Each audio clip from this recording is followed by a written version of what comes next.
आज मैं और मेरे साथ डिप्टी मेयर तरुणा मेहता जी कमिश्नर साहब से मिलकर आए हैं,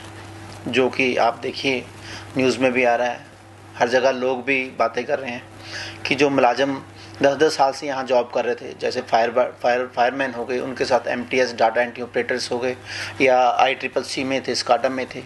जो स्मार्ट सिटी में थे, वो विभाग में हमारी तरफ आ गए हैं। तो मेन हमारा सबसे पहले मुद्दा तो फायर वालों का था कि सर जो फायर वाले 8 से 10 सालों से जॉब हमारे डिपार्टमेंट में कर रहे हैं, हमें दिन नहीं देखे, रात नहीं देखे, जब भी शहर को उनकी ज़रूरत होती है, कुदरत आपदा आ जाती है, तो अपने साथ अपने सारा कुछ अपना तन मन वहाँ पे लगा देते कि देखो कई बंदे हमारे फायर के ऑफिसर्स शहीद भी हुए उसी सिलसिले में। तो यही कहा था कि उन्होंने 7 साल तो उनको सर्विसेज हो गई हैं, प्रॉपर ट्रेनिंग दी है, तो उनको रीटेंडर करके उनको शेड्यूल री सर्विसेज ज्वाइन करवाई जाए। कमिश्नर साहब ने हमें आश्वासन दिया है कि हम आपका ये मुद्दा है, इसको पहल के आधार पर डिस्कस करके या तो एजेंडा लेके आएंगे या उनका रिन्यू करेंगे। मैंने उनको यही बताया है कि जो हमारे मुलाजिम हैं,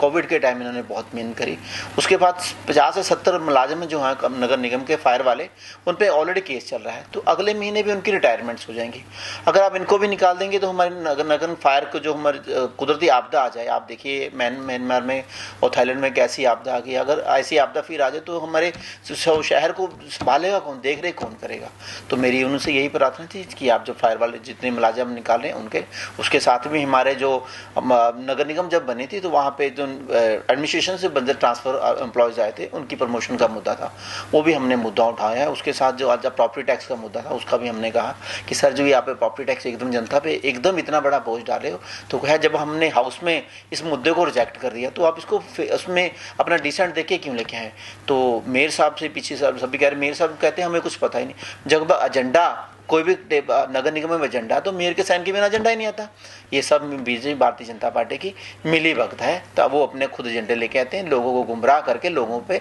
आप देखिए दिन पर दिन बोझ लगा रहे हैं। आप उस पर देखिए, आप हमारी जो प्रॉपर्टी है उसमें भी इन्होंने रेवेन्यू पे अपने स्टैंप ड्यूटी बढ़ा दी है, उसके साथ वाटर बिल्स में स्टैंप ड्यूटी बढ़ा दी है, तो अब वाटर में अपना सर चार्जेस बढ़ा दिए हैं, उसका प्रॉपर्टी टैक्स का बढ़ा दिया है, अब मुलाजिमों को निकाल दिया है। तो ये शहर का क्या हाल होगा अगर ऐसे शहर के साथ ऐसे मजाक करेंगे। तो जो जिनकी आप देखिए जो हमारे मुलाजिम हैं, किन की 10 साल की नौकरियां हो गई हैं, वो ना कहीं और जॉब करने लायक हैं, उनके बच्चे भी बड़े हो गए हैं, किसी ने बच्चों की एडमिशन्स कराने हैं, किसी ने अपने लोन गाड़ियों को खर्चा लिया। आप एकदम उनको आप कल आज कह रहे हो कि कल से आपने ड्यूटी पे ना, ये कहाँ का वो है कि अब अगर आपने निकालने भी दे ऐसी कोई बात होती तो शॉर्ट कोर्स नोटिस दीजिए, 3 महीने का दीजिए कि आप यहाँ जो हमारा आपका काम है उस आउटसोर्सिंग में बिल्कुल खत्म हो चुका। मगर ये सरासर शहर के साथ आउटसोर्सिंग मुलाजिमों के साथ ज्यादती हो रही है, हम इसको बिल्कुल बर्दाश्त नहीं करते। इस उपलक्ष्य में हमारे प्रधान जी और हम सभी नगर निगम के कांग्रेस के पार्षद और पूरे शहर के लोग 4 तारीख को बहुत बड़ा मुजाहरा करने जा रहे हैं, ताकि प्रशासन की और भारतीय जनता पार्टी की जो तानाशाही है इसका हम जोर से मुकाबला कर सकें। सर रेवेन्यू जनरेशन का आपने कोई और अल्टरनेट दिया है टैक्स के अलावा? सर आज मैं इसी ऑप्शन में आज भी पहले मैंने मेल भी की थी कमिश्नर साहब को। आप जो स्मार्ट सिटी हमारी बिल्डिंग आती है वहाँ पे 30 दुकानें बनी हुई हैं, 20 दुकानें बनी हुई हैं, कम से कम उसमें अगर आप 50,000 या 30,000 से ऊपर से दुकान चढ़ती तो 8 से 10 लाख रुपये वहाँ से रेवेन्यू आ जाएगा। उसके साथ में हमारी नर्सरीज पड़ी हैं जो खाली पड़ी हैं, उनको करें। आप ये बिल्डिंग में देखिए, इसमें किसकी सारी बेसमेंट खाली पड़ी है। हमारी नगर निगम RLA डिपार्टमेंट हमारी बिल्डिंग में बना हुआ है, जो बैंक हमारी बिल्डिंग में बना है, कंटीन हमारी बिल्डिंग में है, मगर इनसे कोई रेवेन्यू नहीं आ रहा। सरकार चाहती नहीं, सरकार सिर्फ जनता पे बोझ लगाना चाहती है। सरकार का कोई ध्यान ही नहीं है कि हमने रेवेन्यू कैसे, रेवेन्यू जनरेट करने के बहुत ही ज़्यादा तरीके हैं, मगर ये नहीं कि आप सीधा सिर्फ जनता पे बोझ लगा दो और जनता को मार दो, गिरा दो। आज हमारे अपने खर्चे तो निकल नहीं रहे, 10,000 तनख्वाह है, उसमें से आप 5,000 तो हमारे टैक्सेस में चल जाएगा। तो मेरा यही प्रशासन से, नगर निगम से, वापसों से यही निवेदन है कि जो आप जनता पे बोझ थोप रहे हो ऐसे बिल्कुल जाती हम होने नहीं देंगे। अगर जब हमने हाउस में सबने सर्वसम्मति से एजेंडा रिजेक्ट कर दिया था, उसको आप ऐसे जनता गुमराह करके नहीं, ये सरासर भारतीय जनता पार्टी और प्रशासन की ये चाल है ताकि हम जनता पे और बोझ डाल सकें। आज मैं और जसबीर बंटी जी जो कि सीनियर डिप्टी मेयर हैं, हम कमिश्नर सर से मिले, जिस पर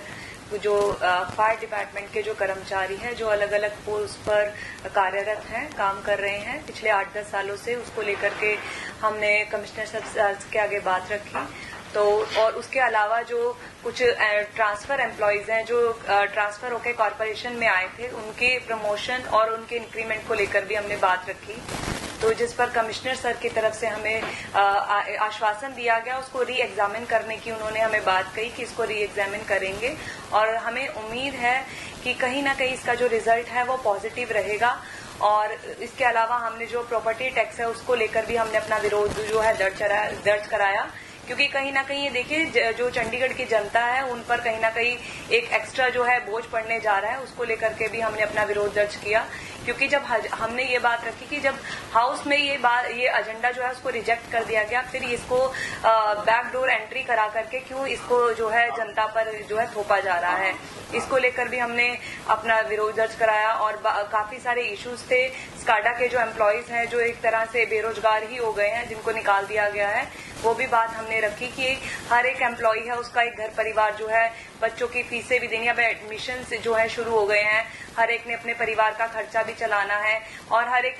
परिवार की जो है पहले महीने की स्टार्टिंग में प्लानिंग होती है कि परिवार किस तरह से चलाना है, कहाँ पे क्या खर्च करना है। क्योंकि मैं एक महिला हूँ तो मैं इस चीज को बहुत बेहतर तरीके से समझती हूँ कि महीने के शुरुआती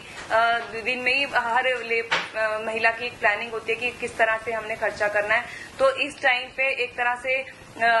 बेरोजगार होना, क्यों एकदम से उनको बोल देना कि आपने जॉब पे नहीं आना, कितना एक परिवार के लिए कितना मुश्किल रहे।